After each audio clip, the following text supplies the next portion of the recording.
দেশবাসী এবং বিশ্ববাসীকে জানানোর জন্য যে অতীতের প্রস্তাবনা সমস্ত রাজনীতিকে পায়ের তলে ফেলে দিতে চায়।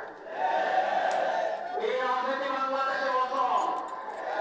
এই রাজনীতির বাড়াবাড়ি যারা করতে পারবে তারা অচল মানে পরিণত হবে। এখন বাংলাদেশের নতুন রাজনীতি করতে হবে।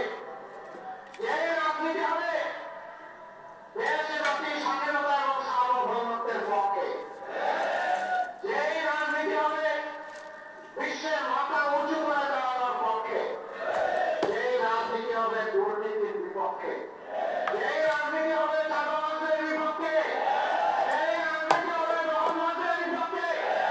এই রাজনীতি হবে লড়াইবাজদের বিপক্ষে। मुनीर को लग रहा था कि हसीना जा चुकी है। ढाका में विजय दिवस पर कट्टरपंथी टोली मातम मनाएगी, भारत को चिढ़ाएगी। शहबाज को लग रहा था कि पाकिस्तान के सरेंडर का जिक्र अब कोई नहीं करेगा, लेकिन बांग्लादेश में हर नेता ने अपनी शुरुआत वहीं से की जहां से पाकिस्तान को जबरदस्त मिर्च लगती है।